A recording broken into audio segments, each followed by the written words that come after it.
Dios en esta mañana y todos sabemos que por tradición pues se celebra hoy lo que se llama Domingo de Ramos, y yo cuando era niño recuerdo que mi madre me decía: vámonos, que hoy es la procesión de la borrica. Y decía: ¿eso qué es? Y no entendía. Pero íbamos a hablar a la luz de las Escrituras lo que es el pollino y realmente qué ocurrió en aquel día en que Jesús, en los últimos días de su ministerio aquí en la tierra, pues una de las últimas visitas que hizo a Jerusalén. Y para ello, en esta mañana vamos a irnos, sobre todo nos vamos a centrar en, aunque se encuentra en los cuatro evangelios de esta historia, no solamente en los sinópticos, también en el de Juan. Yo me voy a centrar solamente en el Evangelio de Marcos, en el capítulo 11, versículos del 1 al 11. Y en esa porción, que va a ser la que leamos íntegramente, pues igual después intercalaremos algún versículo explicativo a lo que estemos enseñando. Aunque, bueno, la entrada triunfal de Jesús a Jerusalén es como se ha solido predicar casi siempre en esta fecha. Yo tengo un subtítulo, he puesto: del pollino a la cruz y de Osana al crucifícale. En una semana parece que cambiaron las expectativas del pueblo que le recibió, como aquellos que le acompañaron desde Betania, y las expectativas hacia Jesús cambiaron completamente. Así que vamos a comenzar en esta mañana leyendo en el libro de Marcos, en el capítulo 11, versículos del 1 al 11. Dice así la palabra: Cuando se acercaban a Jerusalén, junto a Betfagé y a Betania, frente al monte de los Olivos, Jesús envió 2 de sus discípulos y les dijo: id a la aldea que está enfrente de vosotros, y luego que entréis en ella, hallaréis un pollino atado, en el cual ningún hombre ha montado. Desatadlo y traedlo. Y si alguien os dijere: ¿por qué hacéis esto?, decid que el Señor lo necesita y que luego lo devolverá. Fueron y hallaron el pollino atado afuera de la puerta, en el recodo del camino, y lo desataron. Y uno de los que estaban allí les dijeron: ¿qué hacéis desatando el pollino? Ellos entonces les dijeron como Jesús había mandado, y los dejaron. Y trajeron el pollino a Jesús y echaron sobre él sus mantos, y se sentó sobre él. También muchos tendían sus mantos por el camino, y otros cortaban ramas de los árboles y las tendían por el camino. Y los que iban delante y los que venían detrás daban voces diciendo: Osana, bendito el que viene en el nombre del Señor, bendito el reino de nuestro padre David que viene, Osana en las alturas. Y entró Jesús en Jerusalén y en el templo, y habiendo mirado alrededor todas las cosas, como ya anochecía, se fue a Betania con los 12. Así es como dicen estos 11 versículos. Ni ese día de visita se quedó a dormir en Jerusalén. Solo se quedó a dormir el día que le arrestaron y porque no tenía más remedio. Esa noche se fue a dormir a casa de sus amigos, de Marta, de Lázaro. Así que vamos a distribuir este texto en varias secciones. En primer lugar, decir que, bueno, hasta ahora, hasta antes de entrar en Jerusalén, Jesús había llevado su ministerio a cabo por Galilea y también por las regiones de alrededor. Sin embargo, ahora se centra en una ciudad, que es el centro mismo del judaísmo. Ahora podríamos, si tuviéramos que hablar del judaísmo, pues una religión más. En el centro del judaísmo, donde se encontraban, por un lado, el templo, era importante, y las máximas autoridades religiosas de Jerusalén. Así que se trataba de digámoslo así, una visita oficial del Mesías a la capital de con mayúsculas, de su reino.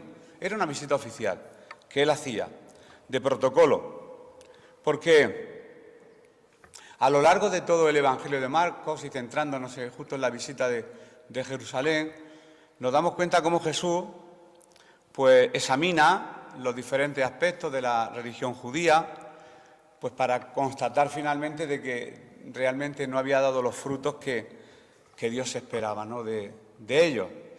Y por esa razón, aunque con lágrimas, veremos cómo Jesús llora.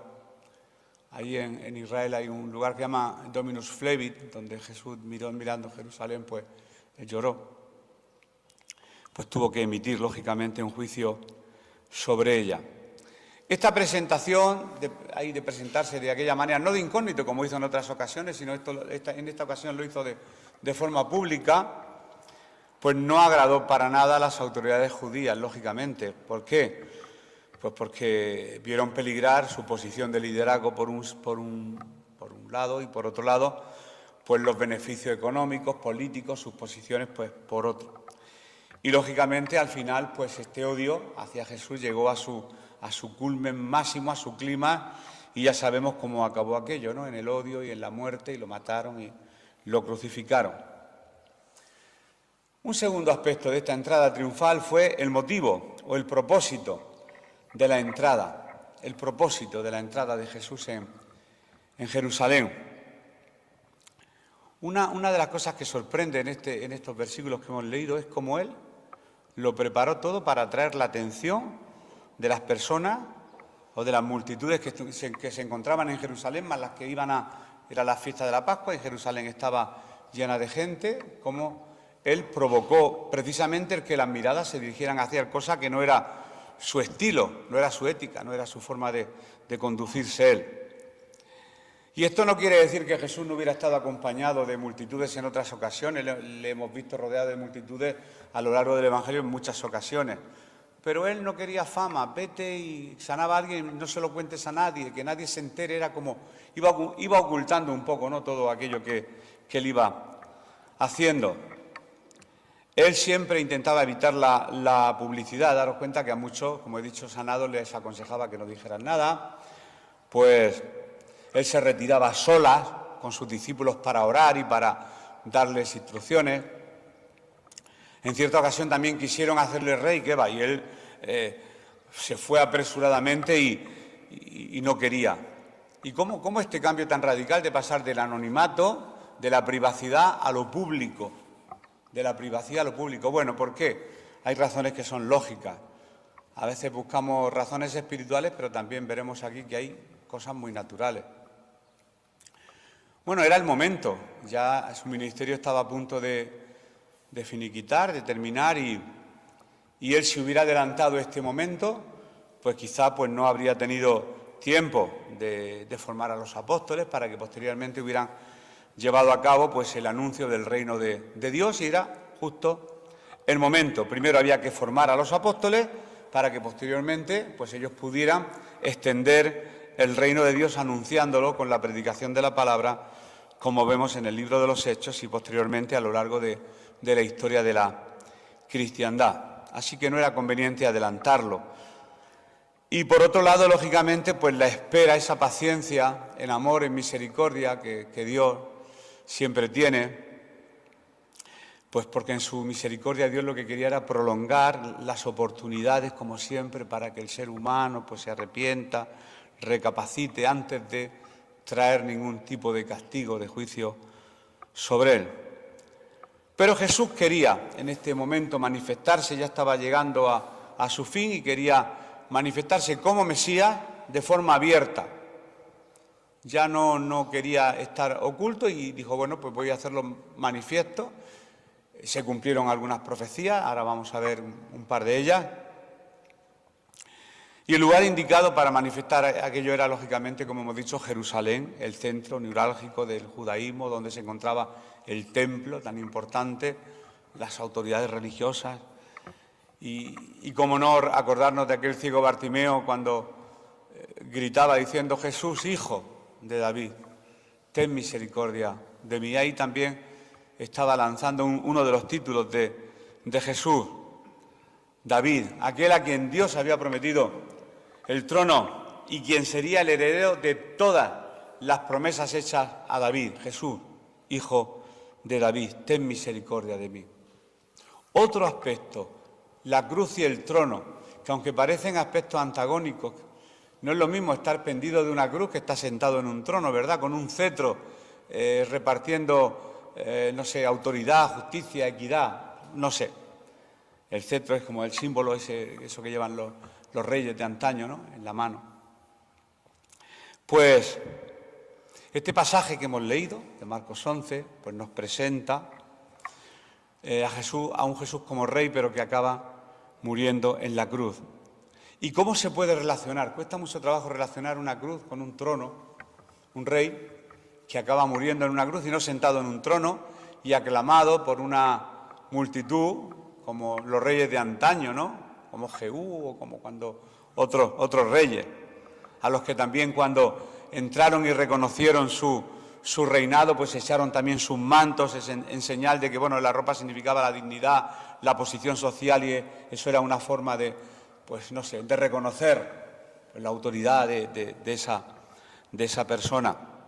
Algunos, sobre todo más bien los investigadores del Jesús histórico, no tanto creyentes, pues piensan que la cruz fue un obstáculo imprevisto, un obstáculo que se cruzó en medio de la carrera de Jesús hacia su mesianazgo, pues la cruz.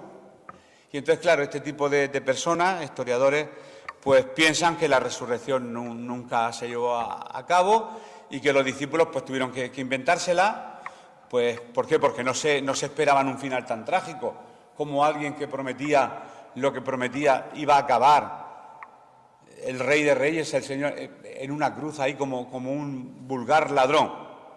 Entonces eso piensan algunos, otros piensan que la muerte en la cruz fue como un entreacto. Un entreacto en las antiguas obras de teatro, entre acto y acto, pues se hacía algún sainete, algún entremés. Como ahora, digamos, viendo una película, ¿verdad?, en televisión, dan un intermedio y empieza el entreacto si son los anuncios. Y a veces nos bombardean con anuncios que duran más los anuncios que la propia película, ¿verdad? Y este sector piensa que, bueno, que fue una manera, pues, y bueno, divinamente previsto, piensan este tipo de personas, que eso, pues, ese tiempo, pues, permitiría a sus siervos viajar por el mundo y preparar a las personas, a las naciones para el reino venidero. Pero en las palabras de Jesús ni una cosa ni otra. La cruz no era ni un obstáculo para llegar a ni siquiera un intervalo, sino que precisamente la cruz fue el fundamento en el que se iba a establecer su reino. La cruz como fundamento para el trono. Cruz como fundamento para el trono. Era necesario que Jesús muriera en aquella cruz y eso lo hablaremos más adelante, a lo largo quizá de esta semana o otro domingo.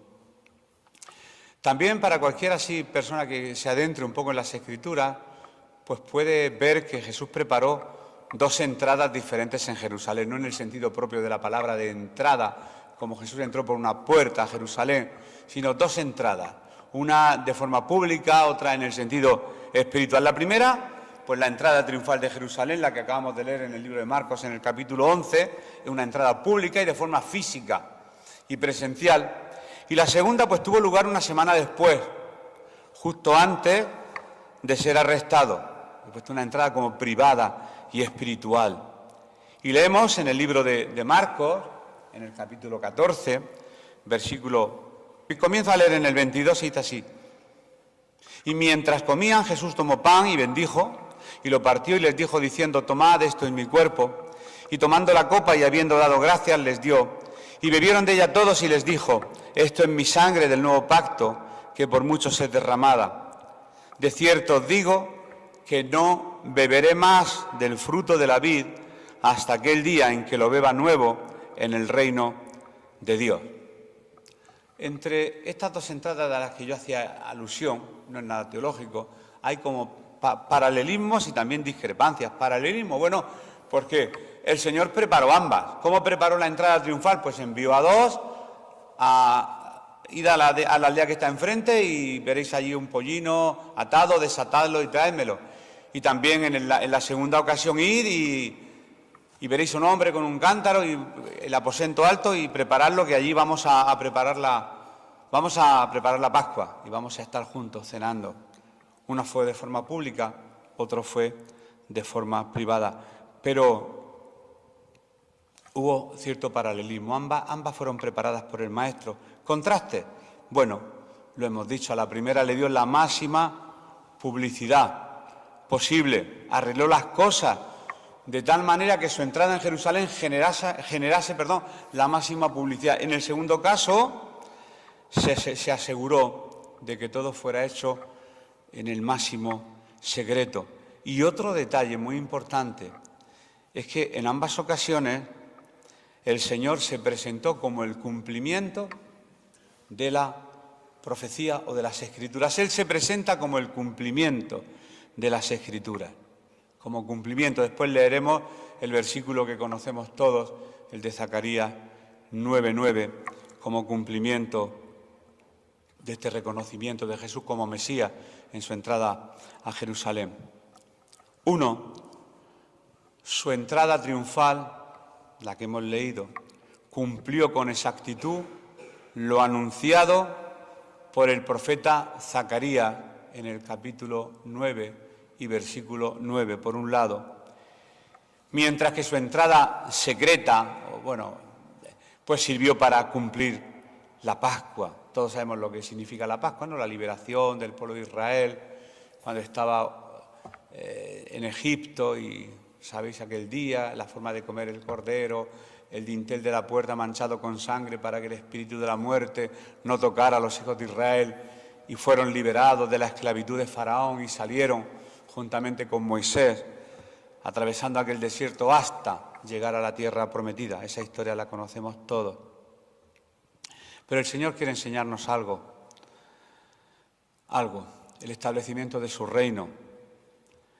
En su primera entrada, una vez que pasó el fervor popular, ¿verdad? Había mucho fervor popular, hosana, bendito el que viene en el nombre del Señor.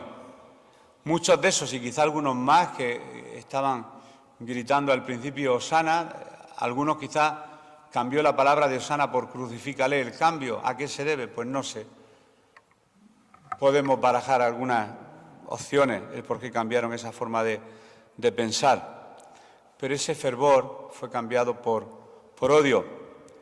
Y los mismos que aclamaban a Jesús en ese día, una semana después, estaban gritando, crucifícale.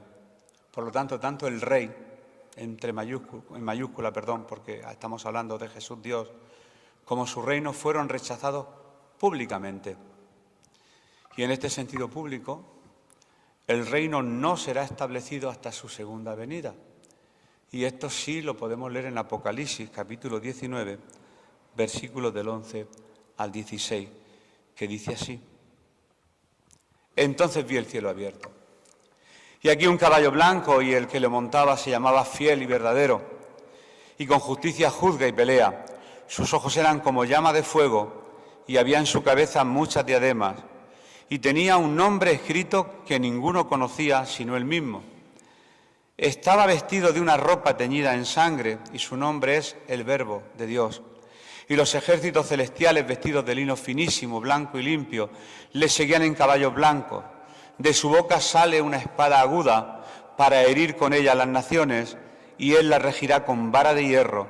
Y él pisa el lagar del vino del furor y de la ira del Dios Todopoderoso. Y en su vestidura y en su muslo tiene escrito este nombre: Rey de Reyes y Señor de Señores. Por esta razón, la segunda entrada, con motivo de celebración de la Pascua, se reviste de una importancia especial. Porque en el momento de la cena Jesús dijo, y muchas veces hemos leído estos textos cuando los domingos pasamos a participar de los símbolos: esta es mi sangre del nuevo pacto, Tal vez a lo mejor no sepamos a qué nuevo pacto se refería Jesús y cuáles eran sus condiciones, pero los judíos sabían que se trataba de lo profetizado por el profeta Jeremías. Y esto podemos leerlo en Jeremías, esto no lo tengo anotado, pero creo que recuerdo que es 31-33. Jeremías capítulo 31 y versículo 33, donde dice así la palabra del Señor hablando de este pacto: Pero este es el pacto que haré con la casa de Israel después de aquellos días, dice Jehová. Daré mi ley en su mente y la escribiré en su corazón, y yo seré a ellos por Dios, y ellos me serán por pueblo. Y no enseñará más ninguno a su prójimo, ni ninguno a su hermano, diciendo: conoce a Jehová, porque todos me conocerán, desde el más pequeño de ellos hasta el más grande, dice Jehová, porque perdonaré la maldad de ellos y no me acordaré más de sus pecados. Así que en este texto que hemos leído de Jeremías, lo que encontramos que este nuevo pacto incluía el perdón de pecados y que el Señor escribiría su ley en los corazones de ellos. Y estos son dos requisitos fundamentales para el establecimiento del reino de Dios en el corazón de los hombres. En el corazón de los hombres. Uno es el acto público, otro es el acto interior en nuestros corazones. Pero lo que todo el mundo se pregunta, yo me lo preguntaba cuando esta historia la leía de niño y no entendía mucho, y todavía me imagino que me quedarán muchas cosas por entender, es ¿qué estaba entendiendo la multitud? Yo en esta mañana no voy a meter con ninguna religión, si hoy están celebrando Semana Santa, a mí me da igual, yo respeto todo, pero o nosotros mismos entendemos realmente, estamos entendiendo lo que significó aquella entrada de Jesús en Jerusalén, o qué entendía la multitud de aquel entonces. Hombre, no deja de resultar sorprendente, esto sí a mí me resultó sorprendente porque de joven os digo que lo he leído varias veces, esta parte de las Escrituras, lo que llaman la pasión, desde la entrada hasta la muerte y posterior resurrección, pues siempre de chico lo había leído y visualizado algunas películas. Era el cambio tan drástico que se produjo en aquellas personas que le recibieron de una manera y después cuando Pilato le da la oportunidad de soltar a alguien y a quien soltamos a Barrabás y qué haremos con este, crucifícale, aquello me sorprendía. Digo, ¿qué ha pasado en tan poco tiempo este cambio tan drástico? Hombre, yo pienso que una razón, eso a título personal, y creo que no estoy equivocado, esperaban un Mesías distinto. Un Mesías en el sentido político, quizás sí, un libertador, eso sí lo sabemos. Ahí estaba el grupo de revolucionarios de Celotes que ya se encargaban de extender su odio y contra el pueblo romano. Ellos pensarían en alguien que se levantaría con el poder de un militar o de un jefe militar y político en contra de los romanos. Y no era casualidad que se estaba celebrando la Pascua, Jesús entraba en Jerusalén y dijo, pues aquí tenemos al libertador que se va a sentar en el trono, y se acabó ya de la toma, de la posesión y de la invasión de estos romanos aquí en nuestra Palestina, en nuestra ciudad, en nuestro territorio. Yo pienso que lo verían como un Mesías en el sentido político. Otros de los que estaban en aquel momento, en aquella multitud, pues se unieron quizá a la comitiva que venía de Betania. Daros cuenta que hacía poco tiempo había resucitado a un muerto, a Lázaro. Y yo me pongo a pensar y digo, si yo hubiera estado allí, yo hubiera sido de los que hubiera tocado en la puerta de Lázaro a preguntar, oye, aquí vive Lázaro, ¿es cierto que estuviste muerto? Y no sé, mi curiosidad, como yo me conozco, yo soy de los que hubiera indagado en la muerte de aquel muchacho. Sí, sus hermanas lo hubieran aseverado y el pueblo, sí, lo enterramos 4 días, llegó Jesús, le hizo quitar la piedra a los discípulos, dijo, sal fuera, salió mi hermano atado con vendas, las quitamos, comió y aquí lo tiene, aquí está Lázaro, vivo y coleando. Oye, y ahora viene el hacedor de ese milagro, pues vamos a ver quién es, vamos a conocer al milagrero, vamos a conocer quién es la persona, y muchos se unirían a esa comitiva que venían de Betania, quizá porque habrían oído hablar del milagro y todo era muy reciente. Otros, pues no sé, pues contagiados por el entusiasmo popular, ¿verdad? Eso es como cuando los jóvenes salen de marcha y dicen, vámonos donde hay bulla. Entonces, donde ahí tiene que haber marcha, y se van donde hay ruido. Bueno, ¿por qué? Por el fervor de la gente, el ruido, la música. Ellos vieron que la gente estaba entusiasmada, pues se juntaron al entusiasmo, a lo mejor sin entender nada, por imitación quizá, puede ser. Quizá estaban allí porque era la fiesta de la Pascua, quizá no, algunos estaban porque era la fiesta de la Pascua y Jesús también estaba allí en ese momento. Y lógicamente los líderes religiosos pues simplemente le observaban a Jesús, le observaban y están preparando un asesinato en toda regla contra aquel que les delataba, que los piropos más bonitos que les decía eran hipócritas, sepulcros blanqueados, generación de víboras.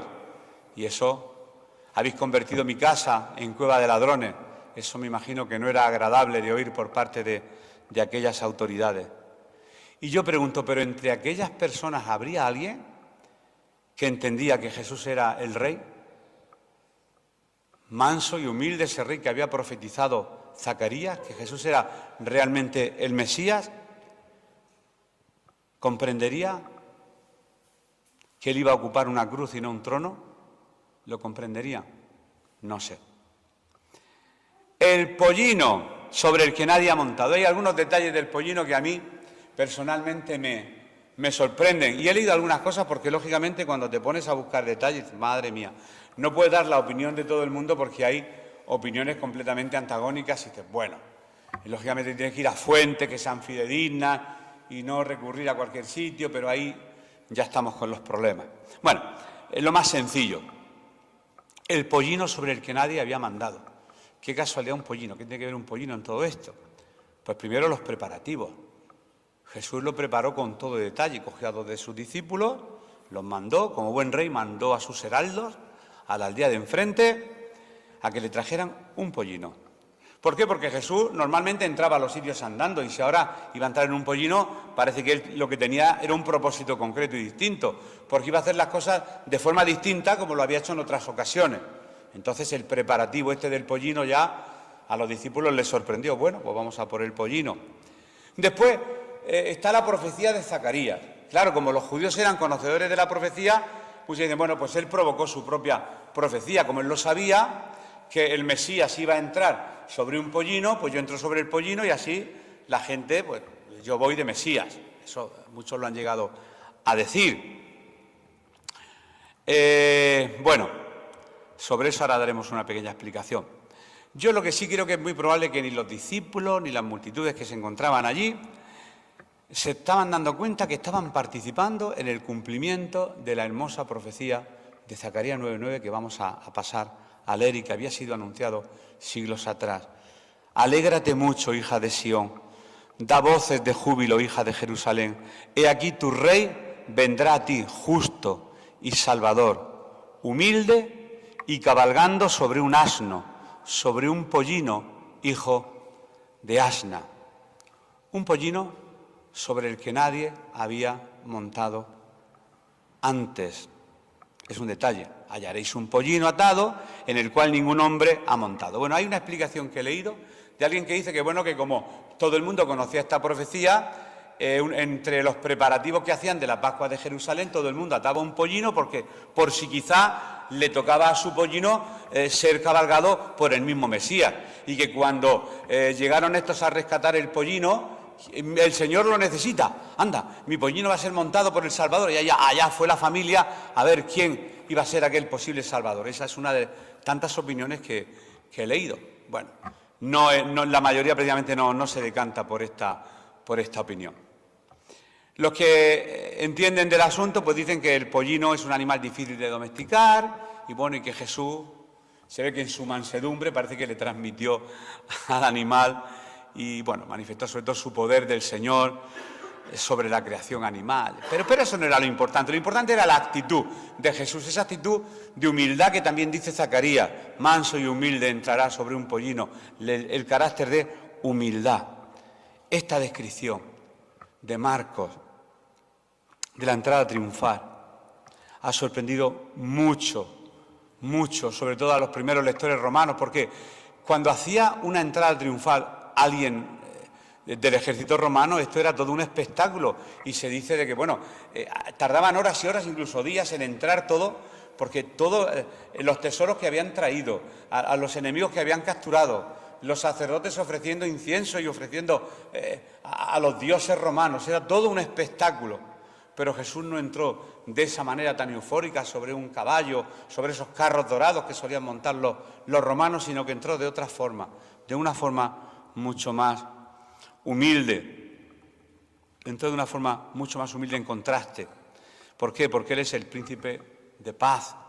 No vamos a leerlo, como dice Isaías 9:6, o Salvador humilde, como hemos leído en Zacarías 9:9.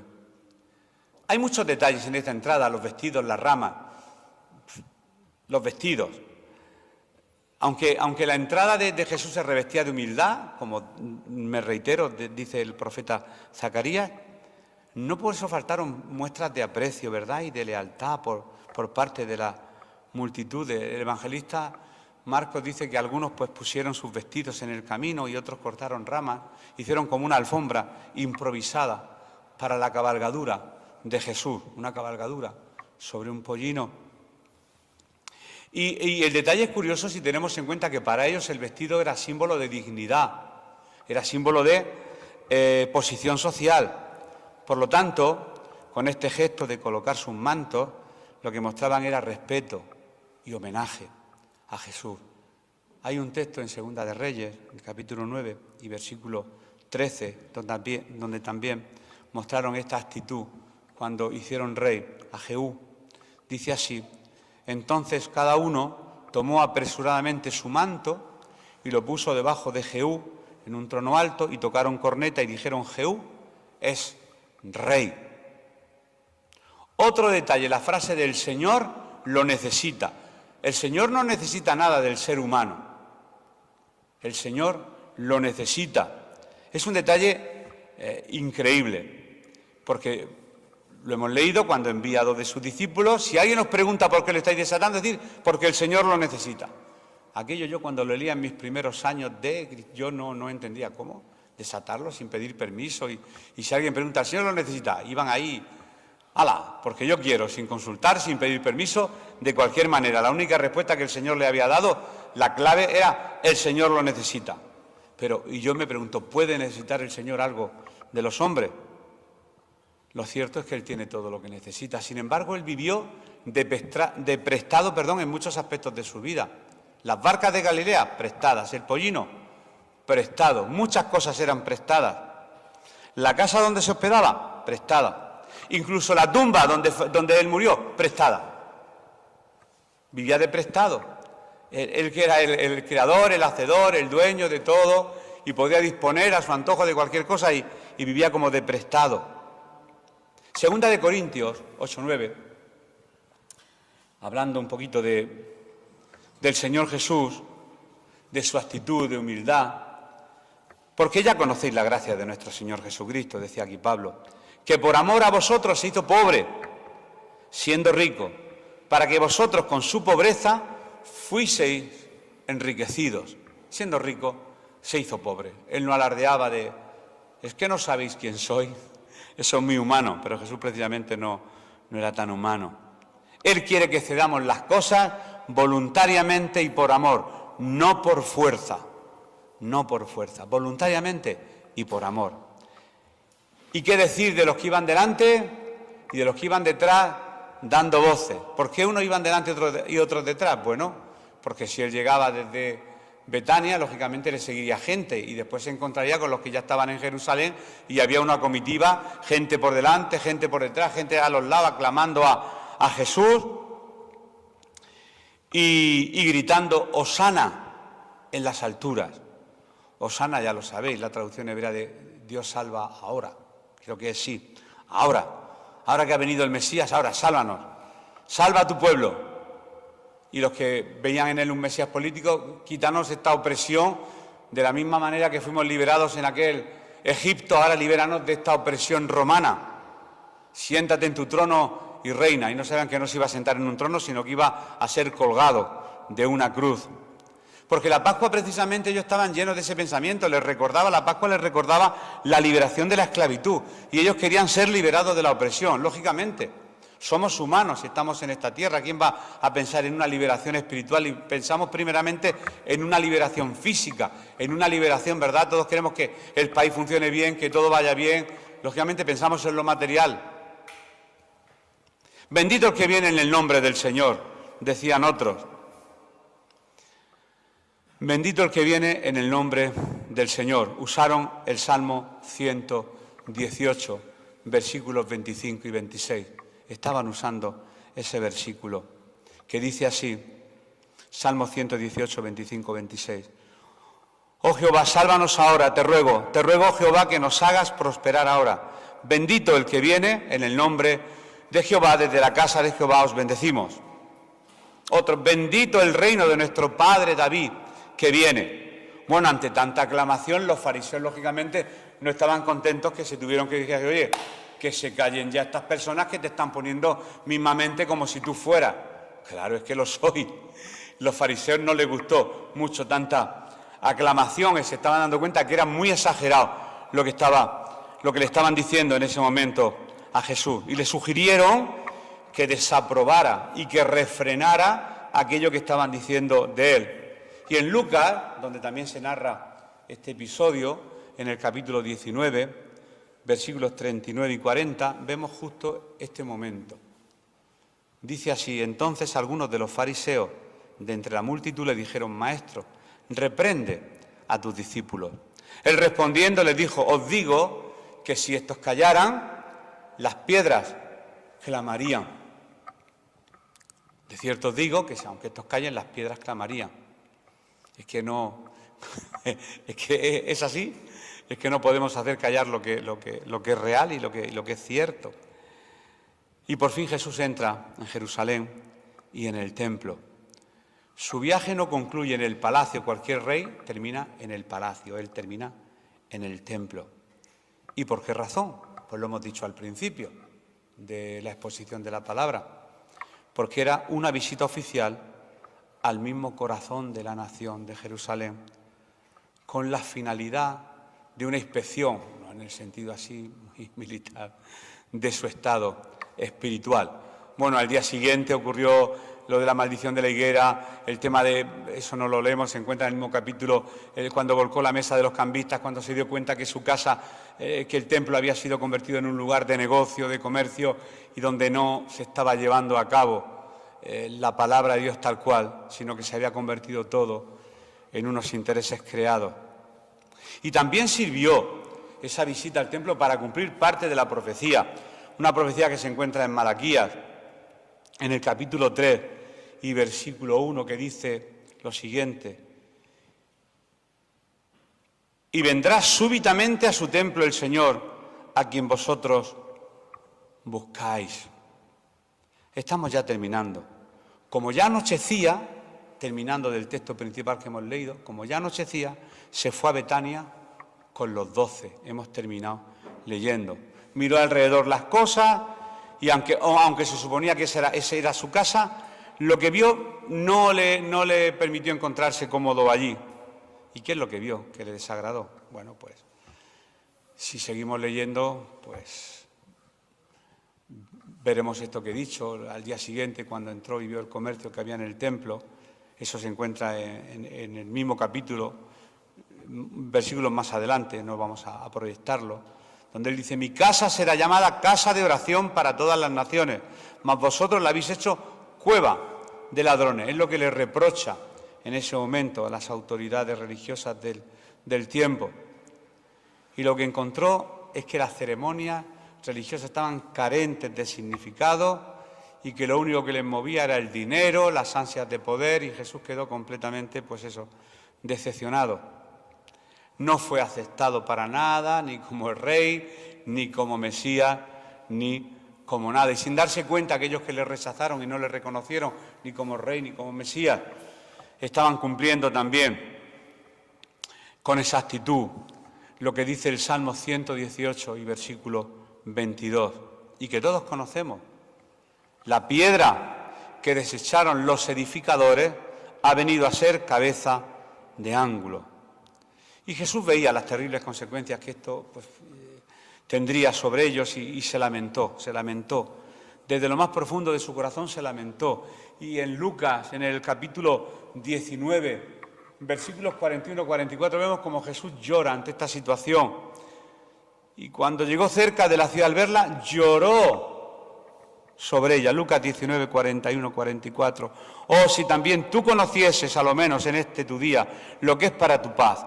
Mas ahora está encubierto de tus ojos, porque vendrán días sobre ti, cuando tus enemigos te rodearán con vallado y te sitiarán, y por todas partes te estrecharán, y te derribarán a tierra, y a tus hijos dentro de ti, y no dejarán en ti piedra sobre piedra, por cuanto no conociste el tiempo de tu visitación. No había sitio para él, ni siquiera en su propia casa, en Jerusalén. Y como he dicho, salvo la noche de su arresto y juicio, él no durmió en las posteriores visitas que hizo. No durmió en Jerusalén, dormía en casa de sus amigos Marta, María y Lázaro. Y ya terminando, tengamos en cuenta que el Señor fue, inspeccionó, vio, miró y habían convertido su casa en cueva de ladrones, y los religiosos parece que no habían entendido el mensaje de Jesús. que nosotros, pues eso, en esta mañana, pues tomemos nota simplemente de quién es nuestro Jesús manso y humilde, y Él es el Rey esperado, y que un día pues podamos encontrarnos delante de Él en su presencia y podamos lógicamente pues disfrutar de la presencia del Señor y saber que Él entró triunfante en Jerusalén diciendo: queríais un Mesías, aquí está el Mesías, y no le recibieron como tal.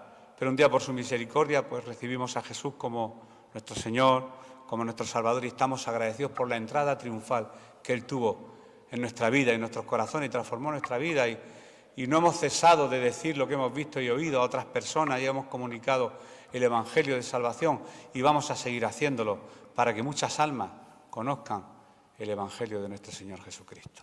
Así que hasta aquí su palabra.